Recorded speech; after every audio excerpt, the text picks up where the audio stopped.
شكرا السيد الرئيس. Monsieur le Président de la Chambre des représentants, السيد رئيس مجلس النواب، Monsieur le Président de la Chambre des conseillers, السيد رئيس مجلس Monsieur le المستشارين، chef du gouvernement, السيد رئيس الحكومة، السيدات والسادة، السيدات والسادة البرلمانيون، السيدات والسادة الوزراء، السيدات والسادة السفراء، الأصدقاء الأعزاء.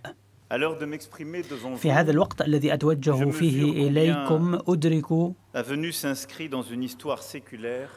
مدى هذا التاريخ الذي تم النسج فيه مصيرا مشتركا، حوار يعود إلى عصور قديمة.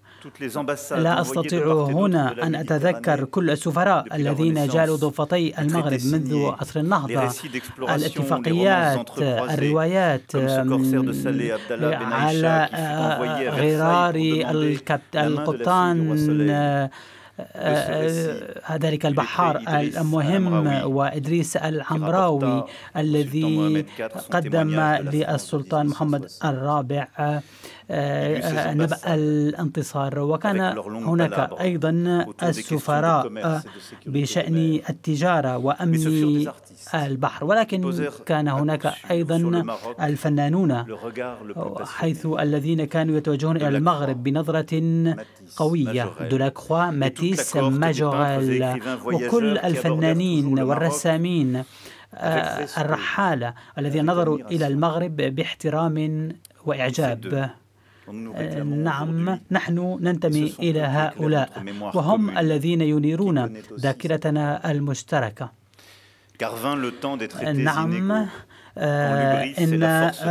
إن كانت هناك بعض التعاملات غير المتساوية، وعصر أيضا الانتدابات، والمغرب لم ينأى عن تلك أعمال العنف للفترة الاستعمارية.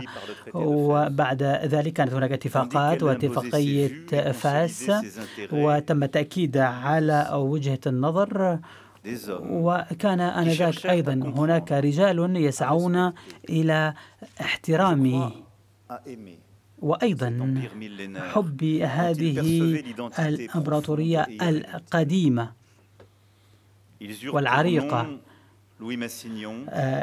من بين هؤلاء لوي ماسينيون، جان بيرك، وإلى حد ما هوبير ليوتي. ولكن مع ذلك الجمهورية كانت عمياء بشأن ما كان يحدث لدى الشباب المغاربي والذي سيمثله لاحقا محمد الخامس. وبعد ذلك هؤلاء الرواد الذين شكلوا لجنة فرنسا المغرب مع فرانسوا مورياك وفرانسوا ميتيران، وقاموا بدعم مع أميدي لوفيرف من أجل بناء كنيسة مدلين من أجل تحرير المغاربة.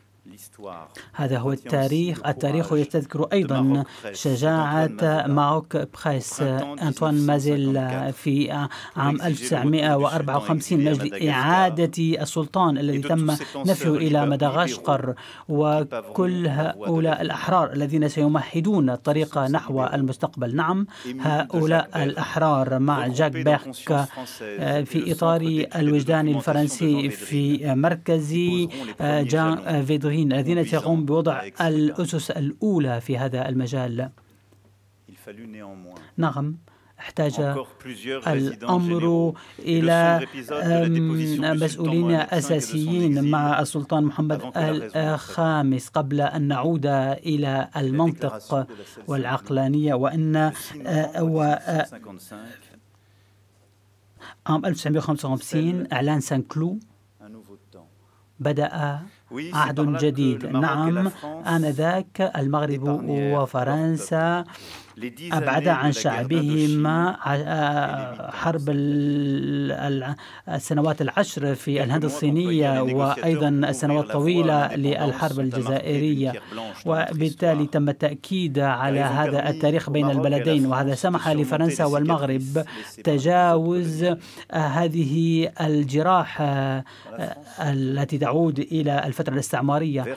عندما تعود فرنسا إلى الماضي، إلى هذه العلاقات في السنوات 80 الماضية تشعر فرنسا بالامتنان لكل هؤلاء الرجال الذين جاءوا من المغرب، الذين جاءوا إلى فرنسا لتحرير فرنسا في منطقة بروفنس في وادي دورون، وحيث أيضا كل قوات فرنسا الحرة التي التزمت.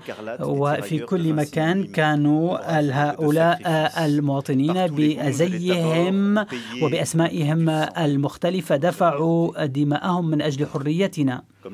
وكذلك عندما قال جنرال دوغول واعترف بسلطان محمد الخامس كما قلت ذلك في مقبرة سان غافائيل، أريد هنا مجدا أن نعبر لهم عن احترامنا وعن امتناننا.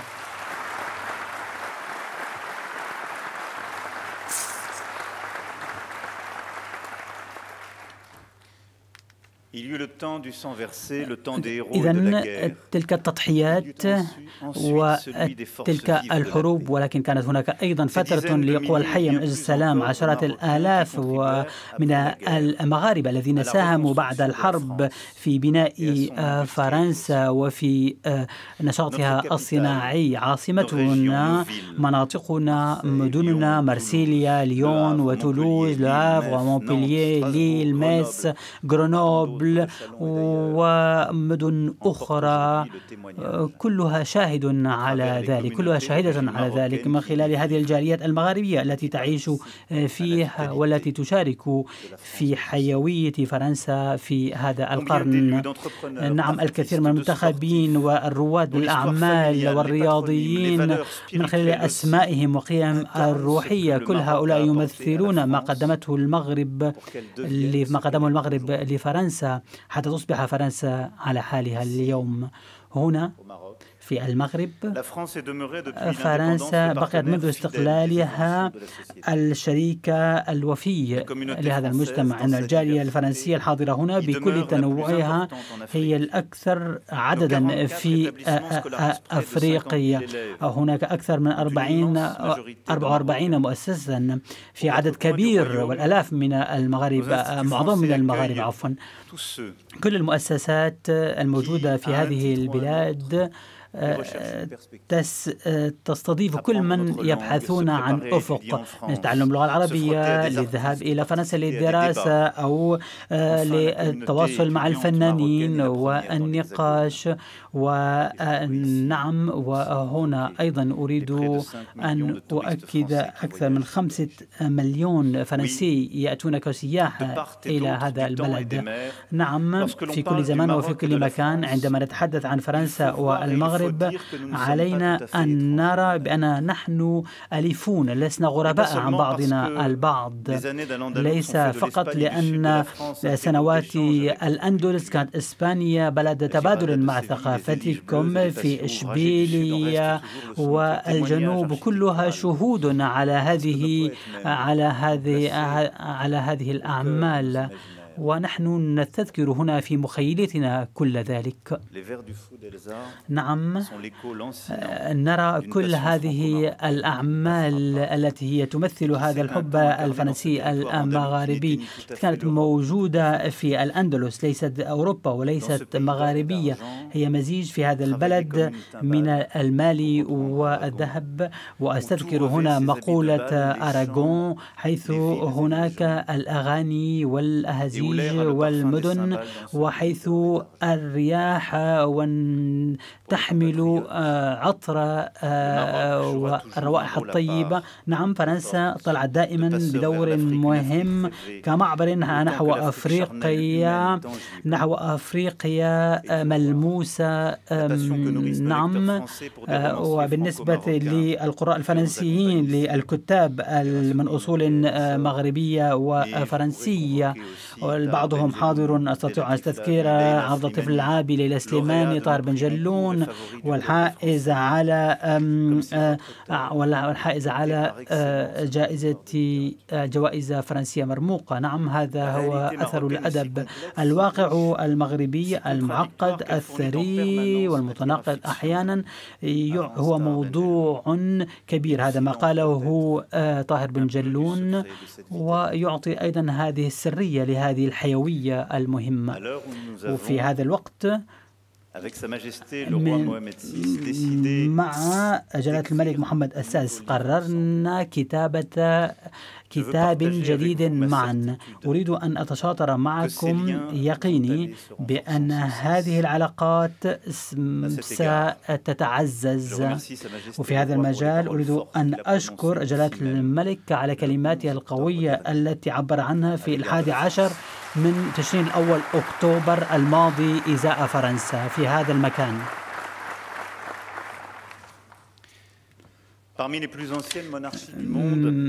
إحدى أعرق الممالك في العالم، المملكة المغربية تتقدم بثقة. هذه الثقة بنفسها وبمالكها، أن هذه الثقة بالتاريخ وبهذا الشباب الذي يود مواكبة انبثاقها. أنتم أيضا تمثلون شعبا من خلال إرادة الملك يؤكد على التنوع، الحوار، التسامح، لتكون قيما داخل الدستور وداخل المؤسسات. إن إسلام التسامح الذي ينادي به أمير المؤمنين جلالة الملك يمثل تحديا لكل أشكال التطرف. هذا الغنى في المغرب وهذا التنوع في عالم تسود الحروب واللا تسامح. هذه هي القيم التي تتقاسمها فرنسا بقوة والتي تؤكد على النهوض بها في أوروبا كجهة فاعلة على المسرح الدولي، ولكن من خلال بقائه بوتقة للتنوع الثقافي والفني والفكري، وبفضل كل أولئك الذين ساهموا في ذلك. 25 عاما مضت منذ أن اعتلى الملك محمد السادس العرش في إطار أعرق السؤالات في العالم وأحد وجوه التقدم التكنولوجي والصناعي أمامنا. وخلال 25 السنة القادمة هناك كل التحديات وكل الإمكانات من خلال التأكيد على هذه العلاقات، علاقات صداقة. في هذه الذكرى أرى في ذلك فرصة لا بل ضرورة لكتابة هذا الكتاب الجديد من أجل مواجهة هذه التحديات. هذه فرصة وهو واجب استراتيجي أن نقوم بالبناء بين بلدنا ولكن أيضا بين الاتحاد الأوروبي وبين المغرب والمنطقة المغاربية وأفريقيا، أن نقوم بكتابة مشروع من أجل التأكيد على إمكانية أفق جديد للأمن. وقيل الكثير في هذا المجال في إطار يوروميد أو الاتحاد من أجل المتوسط من بين مبادرات أخرى. وعلينا أن نؤكد هنا بأن الثمار لم يتم الوصول إليها بسبب الاضطرابات في شرق المتوسط وما حدث في ليبيا وفي منطقة الساحل وفي المنطقة المغاربية. وبالتالي فإن هذه الفترة هي حافلة بالمسؤولية وبالأمل الجديد. أن المغرب وفرنسا من مصيرهما إرساء شراكة استثنائية معززة بين بلدينا، وأن نقترح للأجيال القادمة خلال 25 القادمة هذا الكتاب الجديد ببصيرة بشأن الماضي ولكن متوجهين نحو المستقبل. وهذا الفضاء يجب أن يكون نظاميا، كل الشركاء يقبل أن يكون ضامنا باحترام والتزام. أفكر بالهجرة غير النظامية وضرورة تنظيم سلس في المجال القنصلي. الكل يدرك هنا بأنها مسألة ثقة متبادلة. هناك توقعات من التطلعات لدى الفرنسيين، نحن نطلع إلى المزيد من النتائج ونفكر هنا فيما يتعلق بالتعاون في مجال الأمن ومكافحة جميع أشكال الإتجار الانفجار التي تؤثر على مجتمعاتنا وعلى دولنا، مكافحة الإرهاب أيضا الذي يجب أن يستمر في اتحادنا، ومكافحة الجريمة المنظمة أيضا، ولا سيما ضد المتاجرين مهربي المخدرات. ونحن بحاجة إلى عمل قضائي عن كثب وأوثق. نحن ناضل معا من أجل بناء فضاء مضبوط للأمن والسلامة. هذه الأعمال من شأنها أن تسامح في هذه الشراكة الاستثنائية من أجل الدراسة والعمل عدة أيام، عدة أشهر، عدة سنوات، من أجل نسج العورة بناء على إطار واضح طموح، قائمة على قواعدنا المشتركة للسماح بانتقال الرجال والنساء والسلع ورؤوس الأموال، من أجل السماح بالأفكار والمواهب أن تتنقل بأريحية. يجب أيضا أن تكون فرصة لإعطاء المتوسط مهمتها الأساسية لتكون همزة وصل. إن لم نقم بذلك وإن لم نخيل ذلك، وأن فقط قمنا بالتعامل مع التدفقات البشرية، هذا يعني بأننا نتنازل ونخنع ونكون في موقف سلبي. ليس هذا المستقبل الذي أريده لفرنسا، لأن فرنسا هي كبيرة وعظيمة عندما تفكر بأكبر من طاقتها، ونفس الشيء وأنا متأكد بأن هذه الرؤية تتشاطرها المغرب مع بلدنا. وكانت فرنسا دائما إلى جانب المغرب من أجل مواكبة ديناميكيتها الاقتصادية والاجتماعية في مجال التربية والتعليم العالي، ولكن أيضا في هذا المجال في متابعة الشركات الفرنسية الكثيرة التي وثقت بالمغرب. وهذه الشركات التي تجعل من فرنسا أول مستثمر أجنبي في هذا البلد، وأول جهة تقوم بخلق فرص العمل، ولا سيما فيما يتعلق بالوكالة الفرنسية للتنمية، والمغرب هو الشريك الأول لها في العالم، وفي استراتيجية واضحة لنموذجكم للتنمية. وأيضا فيما يتعلق بالمشروع الرائع الذي أوليتم من خلال هذا المشروع الثقة فيما يتعلق بتطوير المغرب، فيما يتعلق بطرق طرق السكك الحديدية السريعة. نحن نواكب هذا أيضا فيما يتعلق من أجل التأكيد على خلق فرص العمل بالنسبة لشبابنا. غدا أنا سعيد من خلال المبادرات وبعض الظهر من خلال التبادل مع قطاع ألعاب الفيديو، حيث نقوم بإطلاق دورات تدريبية بدعم من مدرسة إليزار، ولا سيما في منطقة صناعة ألعاب الفيديو التي الذي يريد المغرب أن يساهم فيها. وأريد في هذا المجال أن أتحدث عن البنية التحتية، عن الطاقة، وكل القطاعات التي تجعل من الحياة مستدامة فيما يتعلق بمعالجة المياه النفايات والتعليم العالي. نعم، شبابنا وجامعاتنا وشركاتنا تريد العمل المزيد في هذا المجال. أريد هنا في مجال نحن نبقى فيه متنافسين، هذا المجال هو كرة القدم.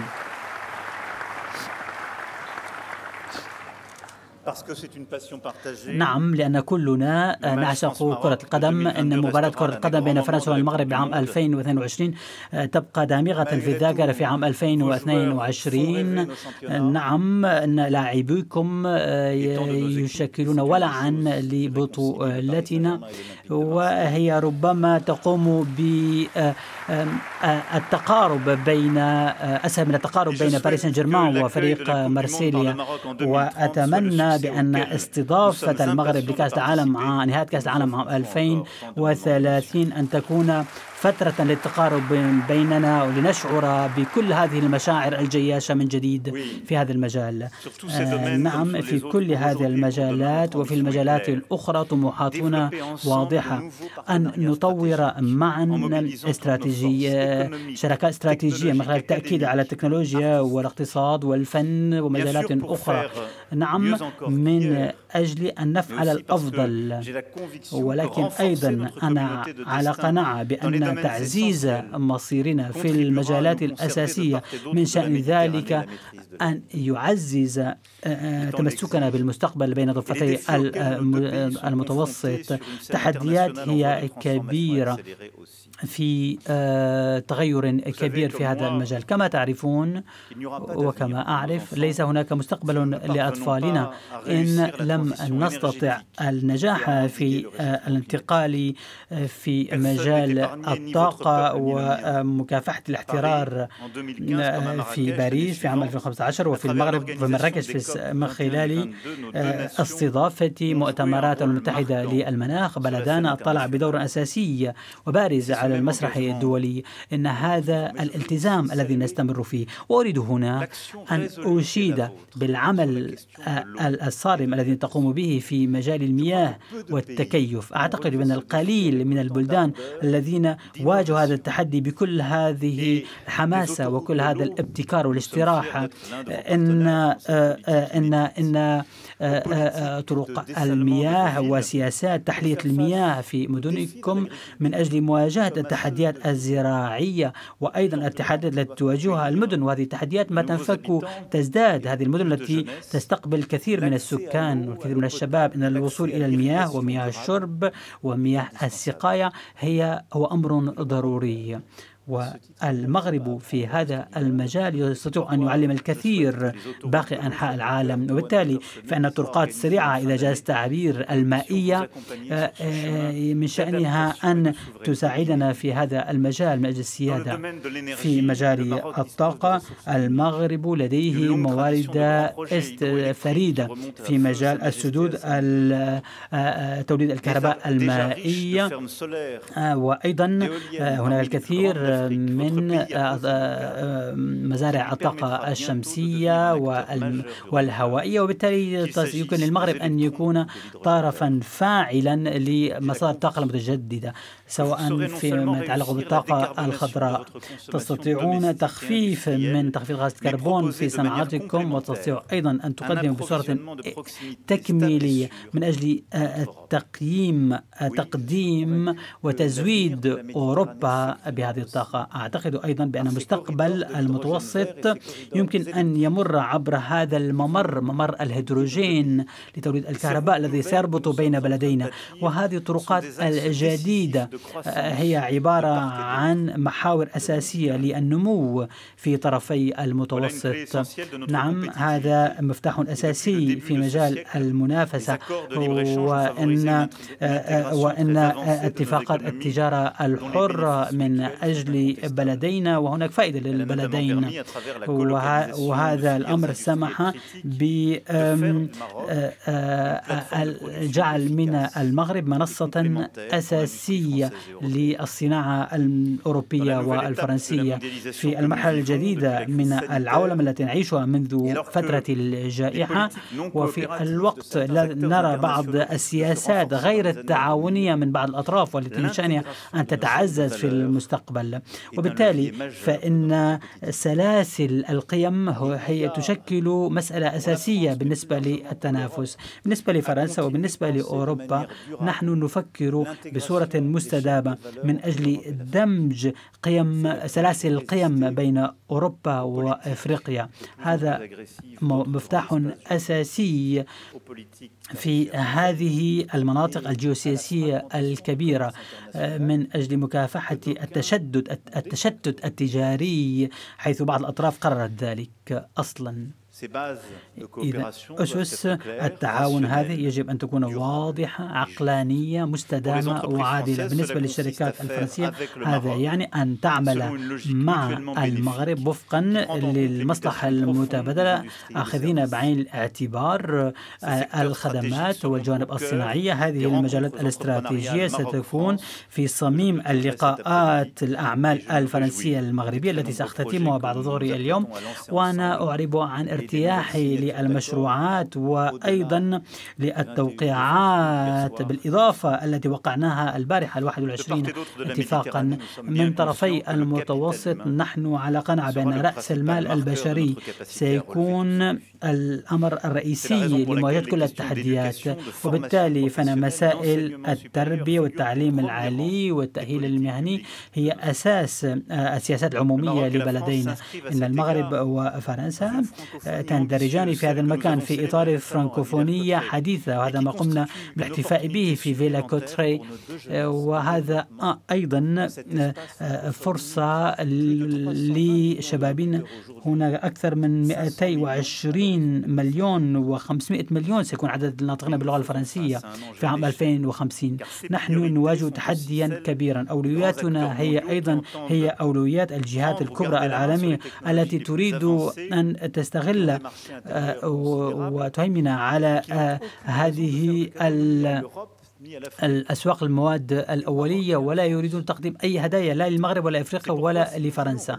وبالتالي إذا أردنا أن نواجه كل التحديات التي ذكرتها، التحدي المتعلق بالمنافسة، بالدمج في مجال الطاقة والمجال الرقمي والبحث في المجالات الرئيسية كالذكاء الاصطناعي، في هذا المجال علينا أن نقوم بالاستثمار بصورة كبيرة في التدريب والتكوين وتطوير أنظمتنا التعليمية والتبادلات التعليمية، وأن نقوم بالتكوين والتأهيل في جميع المجالات الحاسمة. نحن قررنا خلال هذه الزيارة أن نذهب إلى أبعد من ذلك، وأن نقوم بإجراء شراكات أكاديمية جامعية فيما يتعلق بمهن الصناعة والصحة والرقمي في المجال الرقمي، وأيضا الزراعة والأغذية. هذا مهم جدا للأمن الغذائي في بلدينا وللقارة. في كل هذه المجالات أي نستطيع أن نقوم بتأهيل المؤهلات والطاقات حتى يستطيعوا أن يسافروا وأن نحتفظ بهم. هذا تحدي أساسي، وبالتالي فإن هذه الشراكات المستقبلية يجب أن يكون ملؤها الاحترام، وهذا أمر ضروري بالنسبة لشبابنا. في نفس الوقت علينا أيضا نقوم بإرساء الأسس من أجل التنقل، ولا سيما في مجال البحث والمشروعات وخلق فرص وخلق الشركات والمؤسسات. مبادرات مرحبا بها اتخذت في الأشهر الماضية، ولا سيما فيما يتعلق بالتعليم العالي الفرنسي. المغاربة يحصلون على تأشيرات للانتقال، ونحن نستمر في هذا العمل مع المغرب للقيام بمثال نموذجي من أجل الاستفادة من ذكائهم في مشروعات مشتركة. إن التاريخ واللغة وهذه الأسس التي تم إرساؤها منذ قرون كلها تشكل أسسا ومحاسن بالنسبة للأجيال القادمة. علينا أن نكون صريحين مع أنفسنا. إن لم نعمل في هذا المجال، أي إن لم نعمل في إطار طموح خاص شبابنا، فكلانا سنخضع لنداءات البلدان الأخرى التي ستأخذ كل هذه المواهب ومواردنا وتساهم في تضعيف شراكتنا، وبالتالي لأننا لم نستطع أن نستفيد من تلك القيم. كل هذه المجالات ما أدعو إليه وما أتمناه في كل هذه المجالات التي ذكرتها، أتمنى أن هذا الكتاب القادم لمستقبلنا كما ذكر العاهل محمد السادس، نتمنى أن تكون لدينا طموحات كبرى بغض النظر عن بلدينا. نحن نريد كتابة صفحة جديدة من أجل المستقبل وتطوير القارة الأفريقية. نعم، خلال كل العقود الماضية فرنسا والمغرب بقيتا صديقتان في فترة الاضطرابات، وكانت فرنسا دائما إلى جانب المغرب في المسائل الوجودية التي واجهها المغرب. وأفكر هنا وبشكل أساسي فيما يتعلق بالصحراء الغربية. ففي هذا المجال أنا أردت باسم فرنسا أن أوضح رؤيتي من خلال إرسال رسالة إلى الملك محمد السادس في 30 من تموز يوليو الماضي، وأنا أؤكد على ذلك أمامكم. بالنسبة لفرنسا أن حاضر ومستقبل هذه الأراضي تأتي في إطار السيادة المغربية.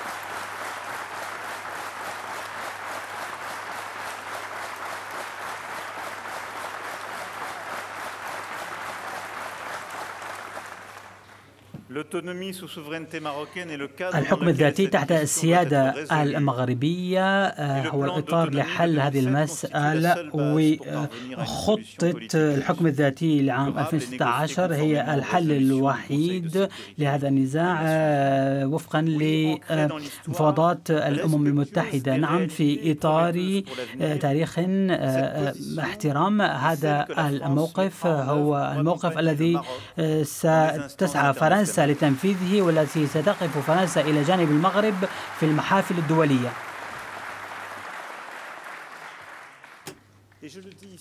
وأقولها هنا بأن هذا الموقف ليس في عداء لأي شخص. هذا الأمر يسمح بفتح صفحة جديدة من أجل التعاون الإقليمي في المتوسط مع بلدان المجاورة للمغرب ومع الاتحاد الأوروبي.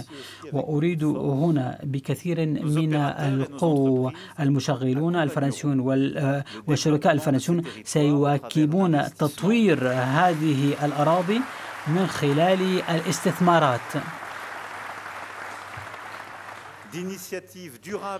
مبادرات مستدامة لصالح السكان المحليين.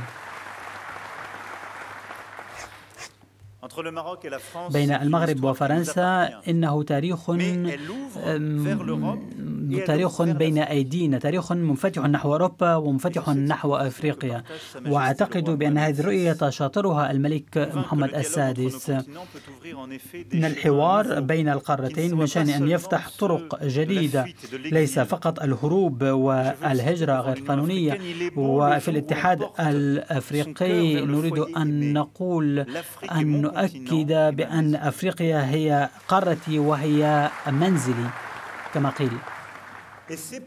ولذلك فإن هذه الشراكة التي نريد أن نعززها، وهذه الشراكة التي أنا أؤمن بها إيمانا عميقا، الكل يدرك بأن القارة الأفريقية هي القارة التي سيتم تحديد مستقبلنا فيها بالتعاون مع أفريقيا، حيث منظار الماضي قد تغير. علينا بالتعاون مع الدول والمغرب مع تاريخه وجغرافيته وثقافته ورؤية قادته.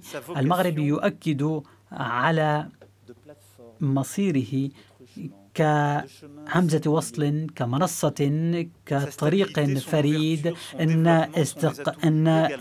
استقراره واستدامته هي ميزات نحن نقر بها، وبالتالي من شأنها أن تفضي إلى مباراة مشتركة. ولذلك فإنني أؤمن إيمانا عميقا بأننا معا علينا أن نعمل وأن نشرع وأن نستطيع أن نستلهم من بلدكم ومن عملكم في الصحراء وفي الساحل. نعم، في هذه المنطقة نحن بحاجة إلى استقرار يحترم الشعوب ومشروعات لصالح الشباب هي وحدها ستسمح بالاستقرار، ومن شأنها أيضا أن تضع حدا لطرق المأساة والإتجار من خليج غينيا إلى ليبيا التي تصل إلى الاتحاد الأوروبي. وبالتالي أنا أعول كثيرا على هذه الاستراتيجية الجديدة التي فيها نستطيع أن نعمل في هذه المنطقة، حيث فرنسا بكل تواضع تسعى إلى بناء شراكة استراتيجية جديدة تم اتهامها ظلما في هذا المجال. هي واجهت بعض الخلافات وساهمت في إبقاء بعض الدول ضد الإرهاب. وأنا أتذكر هنا لأطفال بلدنا الذين ضحوا بأنفسهم من أجل استقرار منطقة الساحل في مالي وفي مناطق أخرى.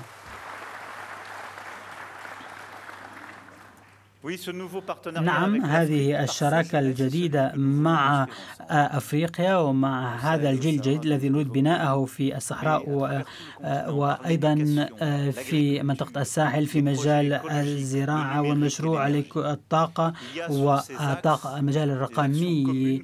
نعم، هناك محاور في هذه المجالات نستطيع بناءها معا، بناء جسور الطاقة التي تحدث عنها، التأكيد على سياسات الأمن الغذائي، وغدا سنعمل في هذا المجال ونحن شركاء أصلا في هذا المجال من خلال كامبوس مع المغرب ومع أيضا الأكاديمية المستقبلية للمياه، ونحن في الخطوات الأولى لهذه الثورة القادمة. وأريد أن أشيد بالدور الإيجابي في هذه الشراكة لبلدكم، هذا البلد الدور الذي يطلع بلدكم مع الجوار من أجل التأكيد على العلاقات الثنائية ومستقبل هذه العلاقات الثنائية وتحقيق هذه المشروعات الطموحة. أنا اقترحت على الملك محمد السادس أن يكون هناك إطار استراتيجي جديد بين المغرب وفرنسا يمكن التوقيع عليه بعد 70 عاما من اتفاقية سان كلو في إطار زيارة دولة يجريها إلى فرنسا العاهل المغربي محمد السادس، وهو وافق على ذلك.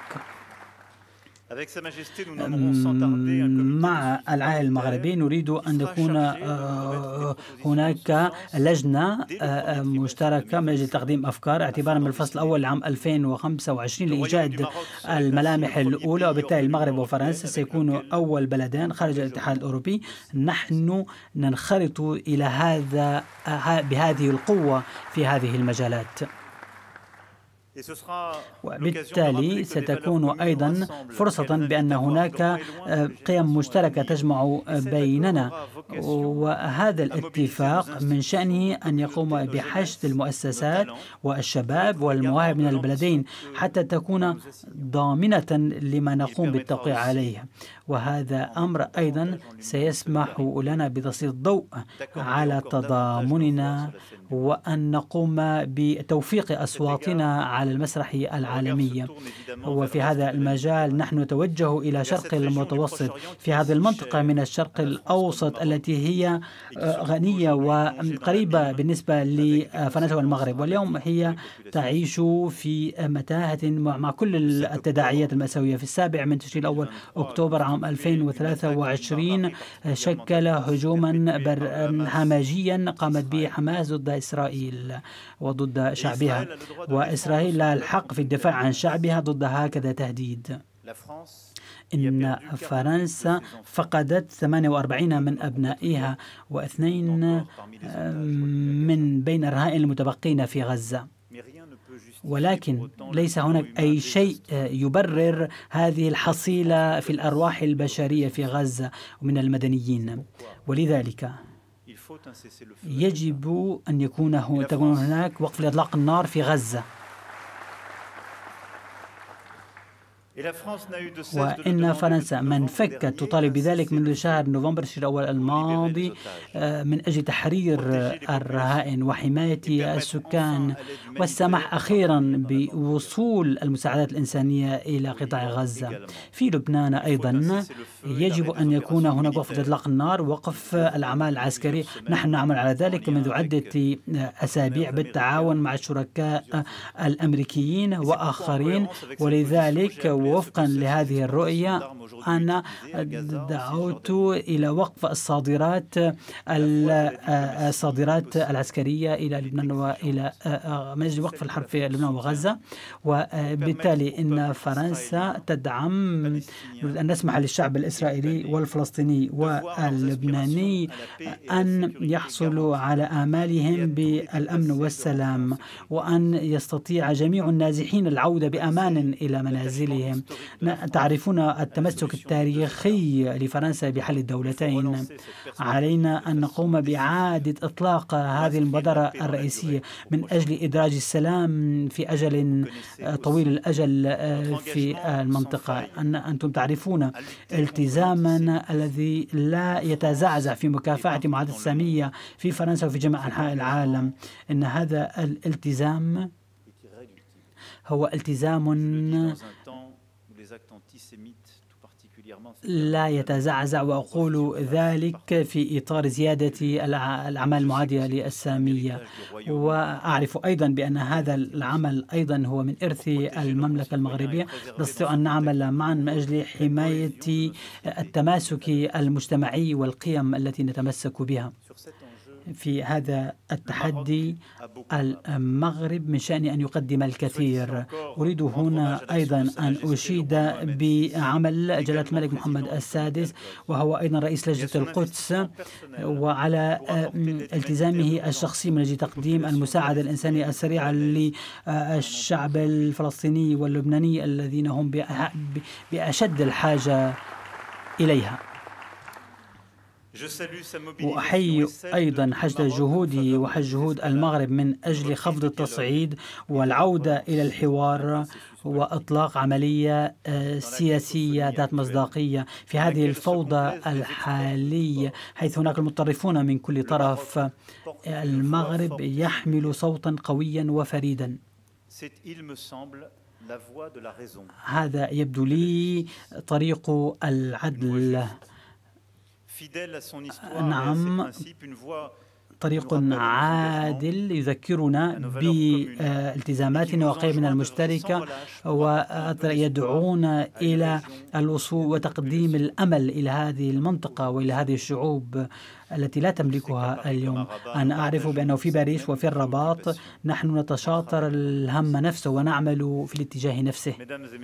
السيدات والسادة البرلمانيون، أيها الأصدقاء الأعزاء، إن الرؤية البصيرة والمتبصرة للملك محمد السادس والإنجازات التي قام بها خلال السنوات 25 من تعليه للعرش هي تدعونا إلى التوجه نحو المستقبل. وحسب ما فهمتم هذا يعني بأننا معكم، وهذا ما أردت القيام به إلى جانبكم ومعكم.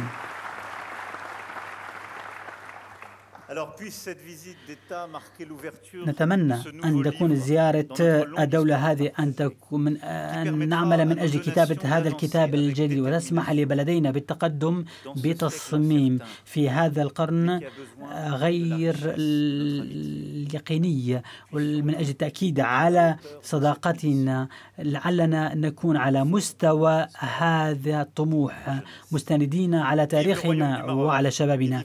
عاشت المملكة المغربية وعاشت فرنسا.